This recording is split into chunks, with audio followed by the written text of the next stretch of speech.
Let me give you a story to illustrate.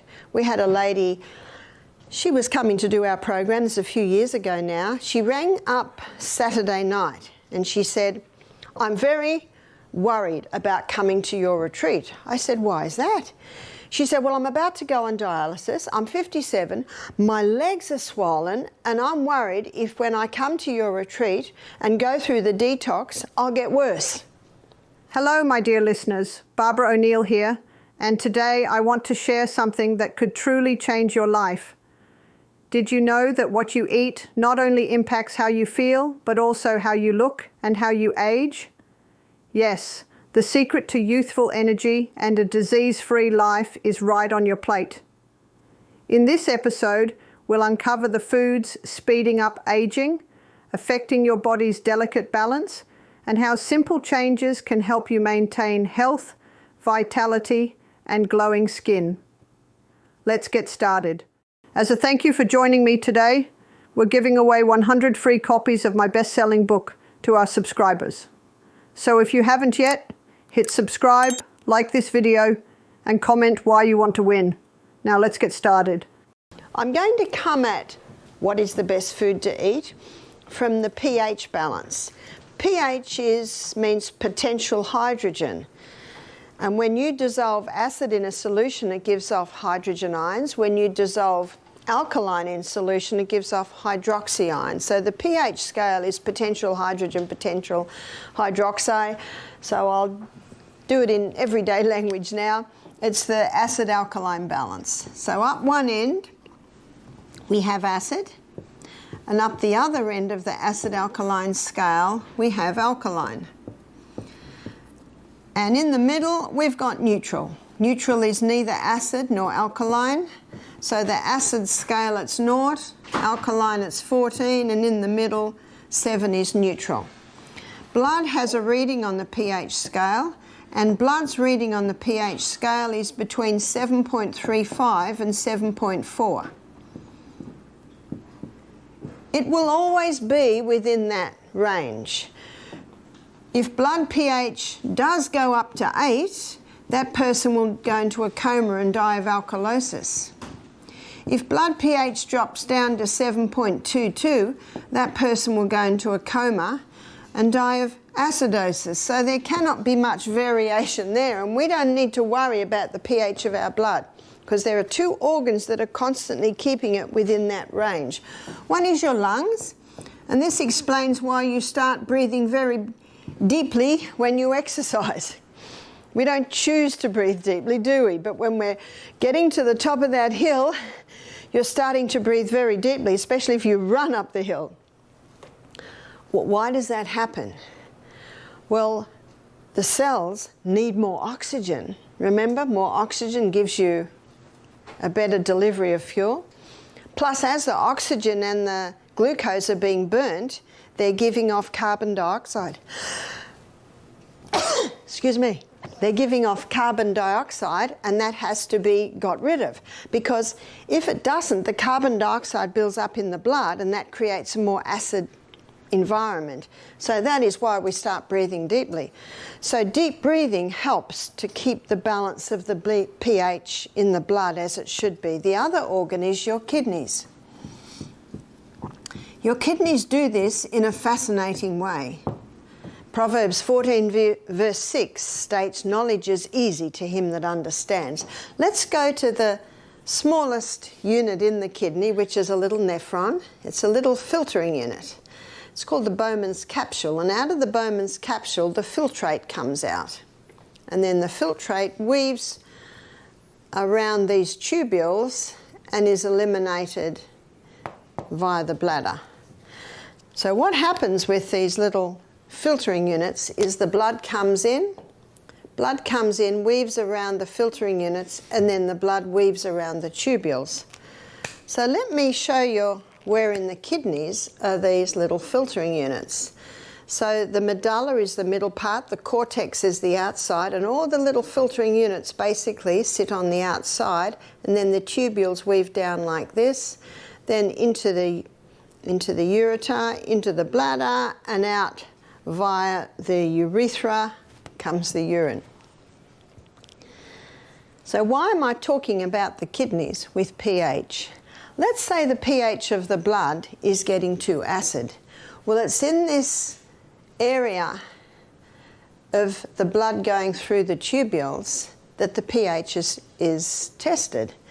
You see, we only filter out 1.5 litres of urine a day, but out of these filtering units, 1,800 litres is filtered out.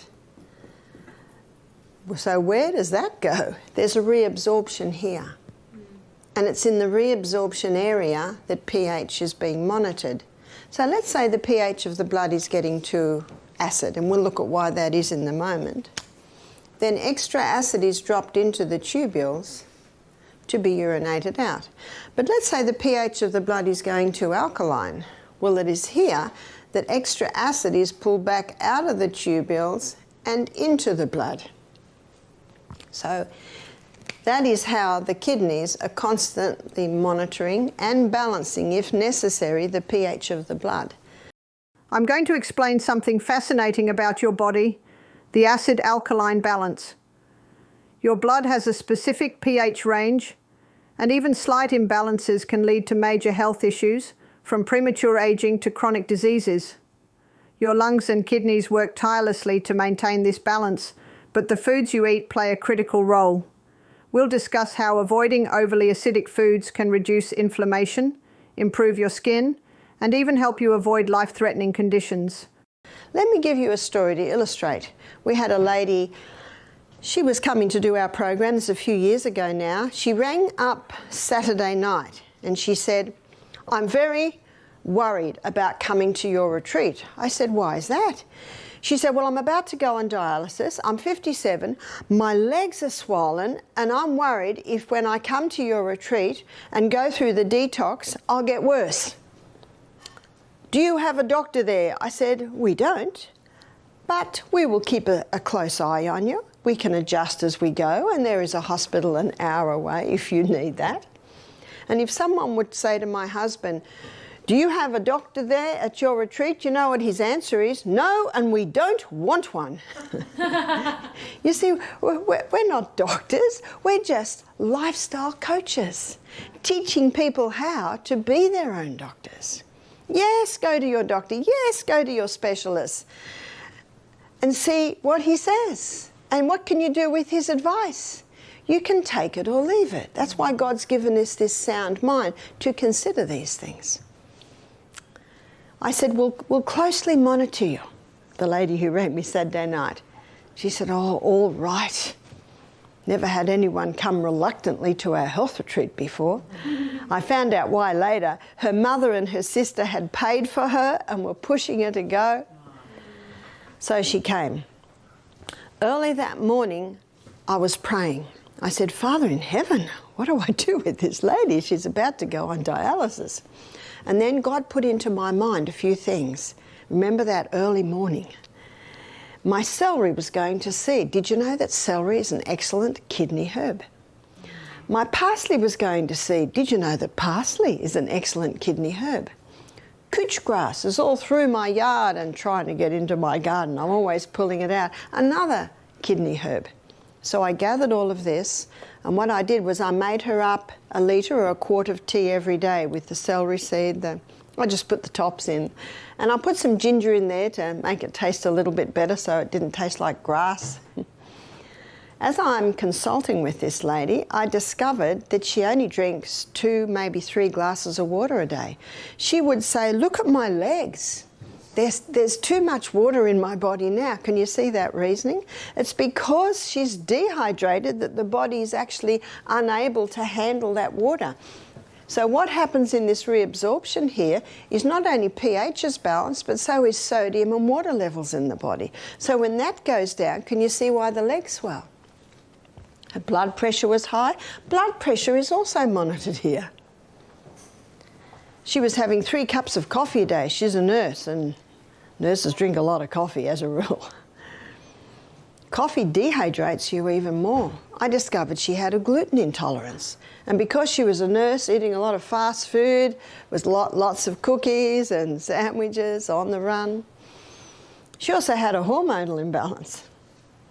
She said to me, "I will not be able to walk with the guests in the morning." I said, "That's right, not with those legs.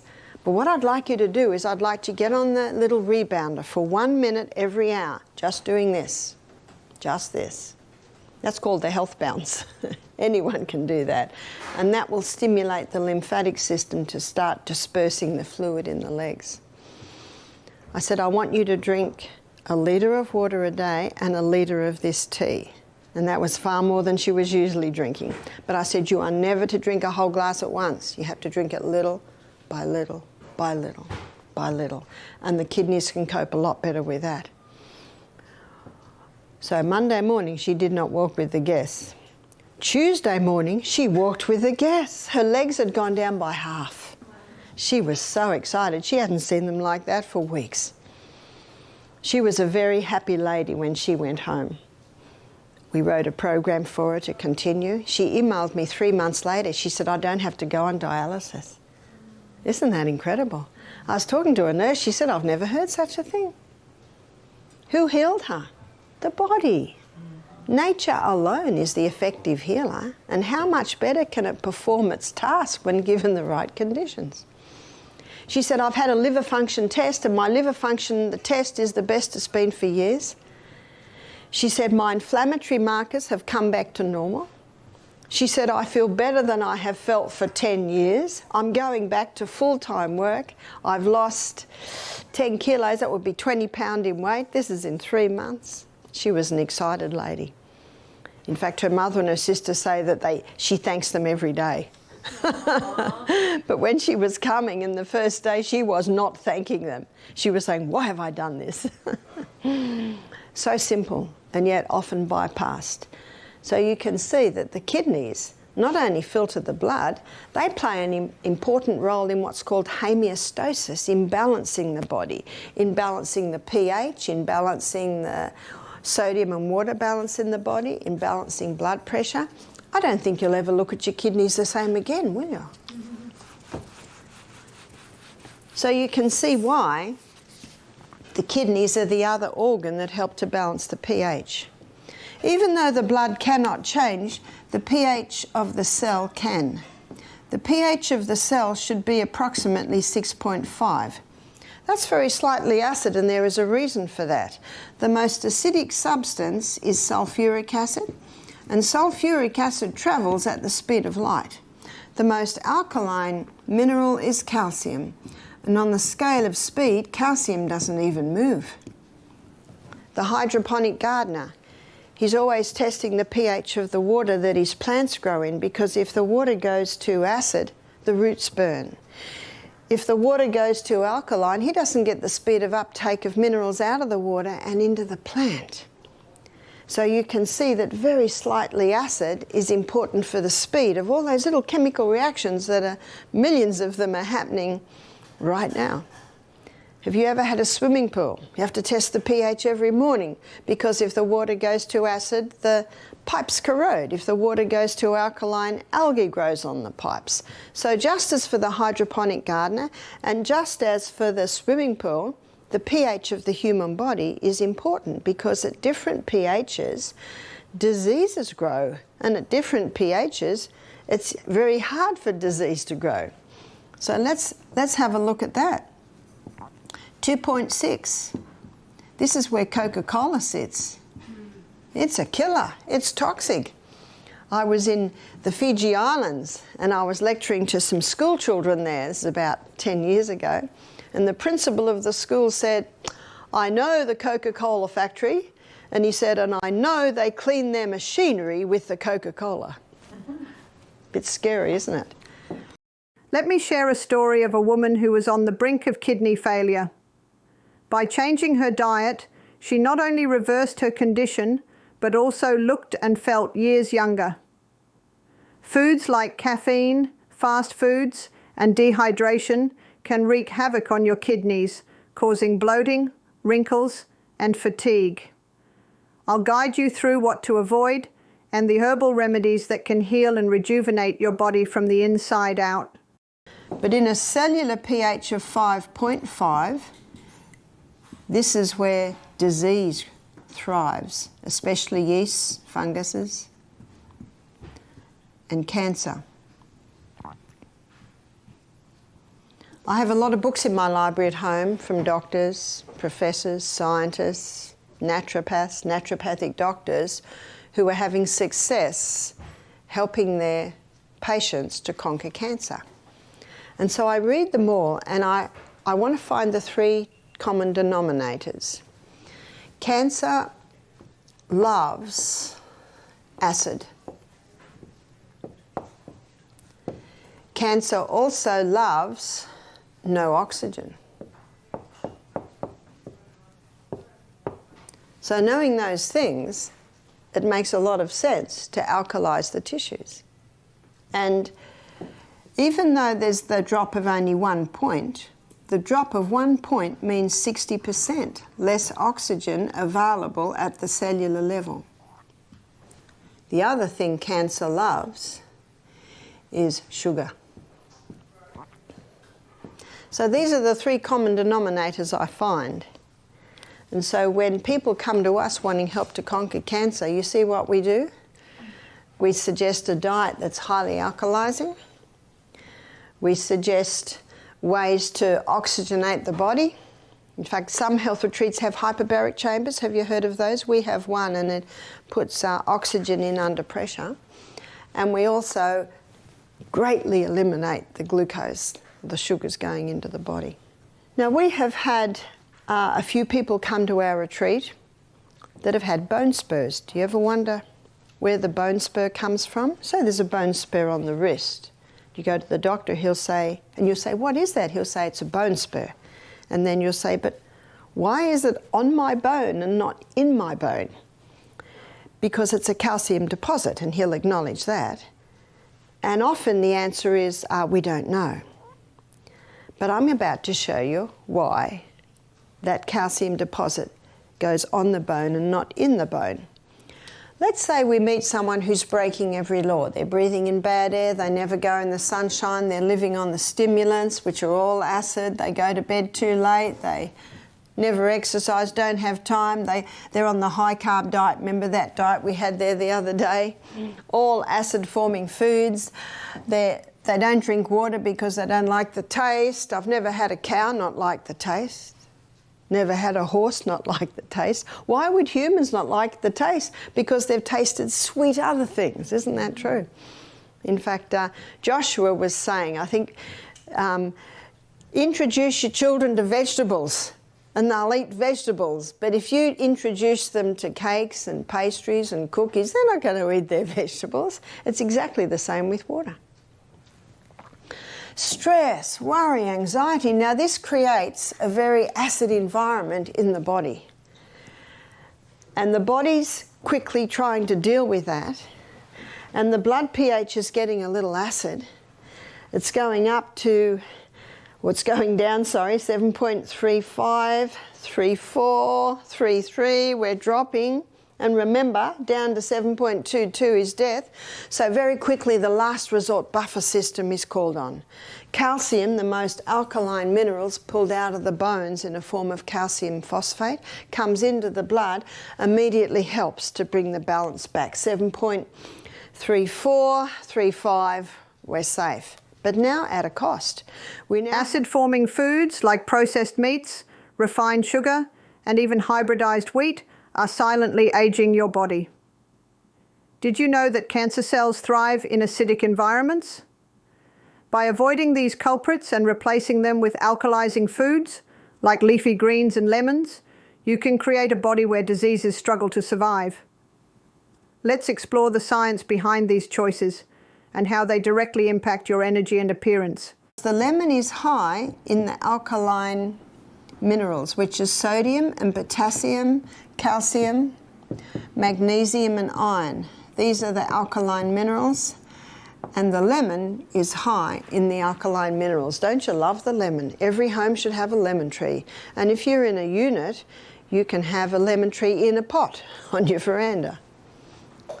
Dark green leafy vegetables are also alkaline forming. Dark green leafy vegetables we should be eating every day. That's your kale, that's your parsley, that's your, what you call them, collard greens. Do you know, I've never seen collard greens in Australia. You can tell I'm in Alabama. They're a popular food here, but we do have spinach and silver beet, kale.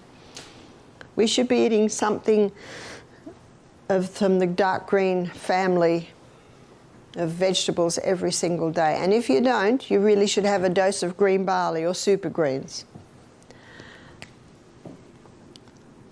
Also vegetables. Vegetables have an alkaline effect. But there is a question mark with vegetables. I'm putting a question mark here because for some people these have an alkaline effect and sometimes an acid effect. There's the tomato and bell pepper, or in Australia we call that capsicum.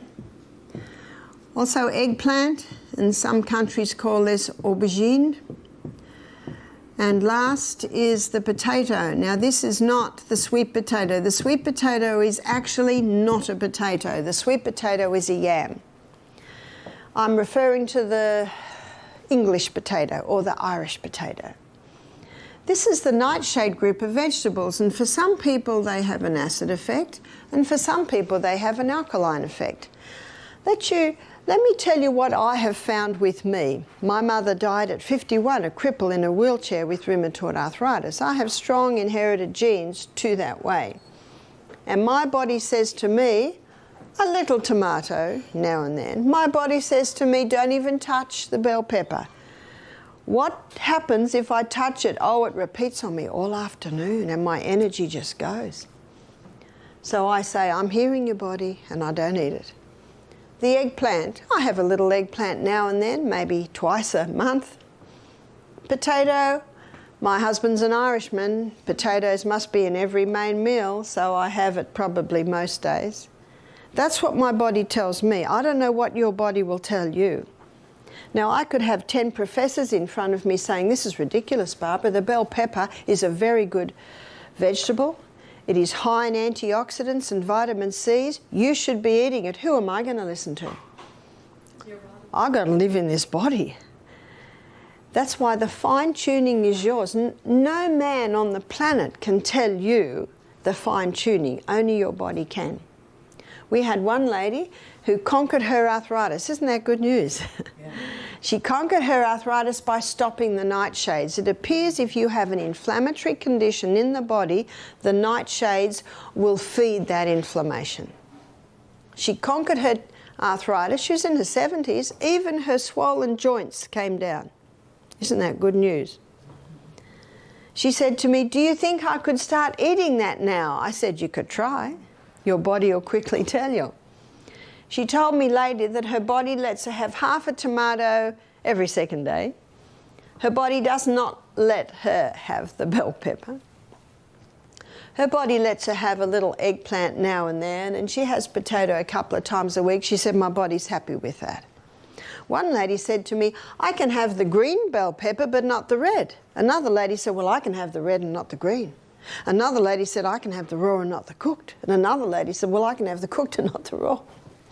I find that my body's very happy with cayenne pepper, and yet that's from the capsicum of the bell pepper family. I think perhaps the medicinal properties of the cayenne pepper maybe far outweigh for me the reaction. So the choice is yours, the question mark's there. If you love this food, if you have no reaction and no arthritis, enjoy. When you cook the tomato with an oil, and I think you'll agree with me, olive oil and tomatoes go very nice. They almost hand in hand together. And you look at Lebanese food, Italian food, there's a lot of tomato and olive oil cooking. When it's cooked with an oil, it releases a plant chemical called lycopene. Lycopene is from the fat-soluble family, and that's another reason why we should be eating a little oil with our meals, because it helps release the fat-soluble vitamins. Lycopene is a potent antioxidant, and it has the ability to reduce the inflammation of the prostate gland, so that's good news, isn't it? So every man over the age of 40 should be having a cooked tomato and olive oil dish maybe 3 or 4 times a week. That's not hard. Lovely base for your chickpeas, your tomatoes, it is tomatoes. For your, in fact, isn't that Mexican? Your kidney beans to have with your tacos, or your tacos, I think you call them. Lima beans and lentils and soy are the 3 alkaline forming legumes. For your grains, the millet is alkaline. We had millet this morning. It's a delicious grain, isn't it? I'm sure you can understand when I said it needs to be dressed. It's basically a bland grain, but it's very nice with the stewed apple and the pear cream and the sprinkles on top. Or it's also very nice if you have it with savoury, your lentils. Quinoa. I think we'll be having quinoa at another breakfast time. These are alkaline grains, but they're also gluten-free grains, so that's made them very popular. Amaranth. Amaranth is a grain that's not very well known. I think the Aztecs, traditionally they've eaten the quinoa and the amaranth. It's a very tiny grain, and when you cook it, it goes like a lump of glue. But what I often do when my grandsons are with us, because they like a porridge, I'll put a little amaranth with the millet, or I'll put a little amaranth with the quinoa, or if they have oats, I'll put a little amaranth with the oats. So that's quite nice. Spelt.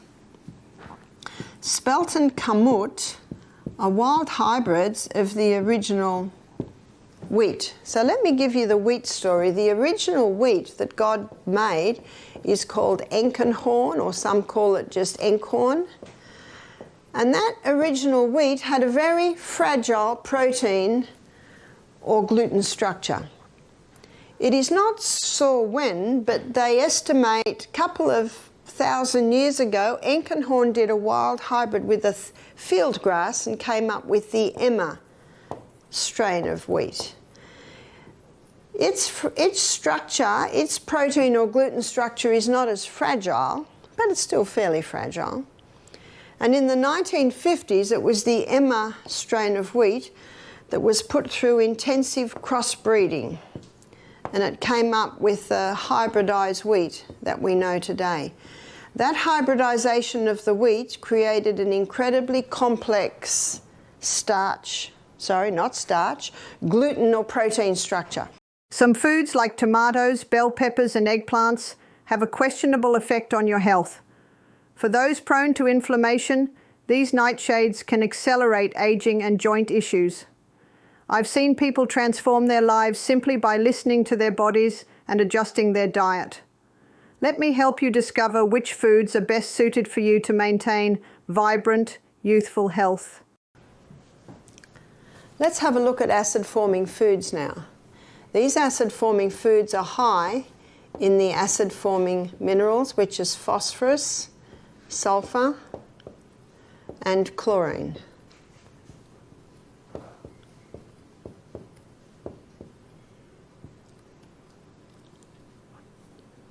So what foods are high in phosphorus, sulfur, and chlorine? Meat. This explains why Dr. Colin Campbell found he could turn cancer cells on and off like a switch by the amount of meat and dairy products he was giving the rats. Refined sugar, it's very acid forming.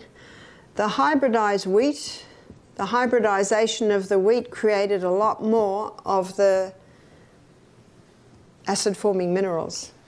Aged cheese. What's the blue in the blue vein cheese? The blue in the blue vein cheese is mold. So the only cheeses that don't sit under that category, the cheeses that have probably a pH of 7 would be your fresh. So that's your cottage, your ricotta. I'm not saying that they are okay, because usually they come from cows who have not been fed right or have chemicals in them.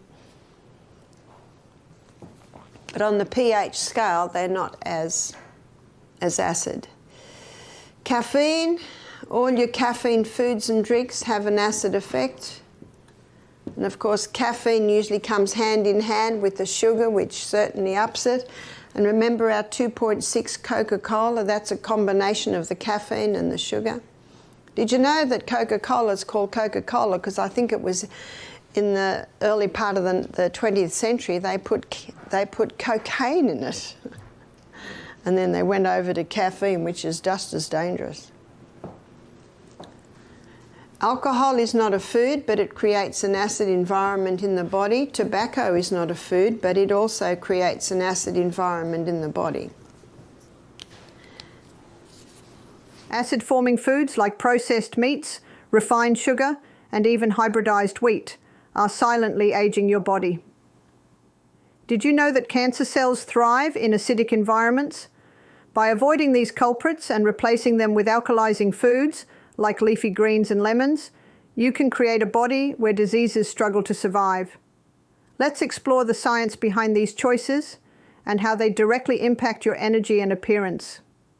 Refined sugar, aged cheese, and even the beloved caffeine are among the top foods to avoid. These create an acidic environment in your body, making it the perfect breeding ground for diseases and aging. The choice is simple. Limit these foods and watch your body transform. With just a few swaps, you can slow down the clock and feel decades younger. Thank you for joining me today. I hope these insights have inspired you to make healthier choices, not just for your body, but for your vitality and longevity. Remember, the foods you avoid today could be the secret to a disease-free, vibrant tomorrow. Until next time, take care of your wonderful body. It's the only place you have to live. Stay well.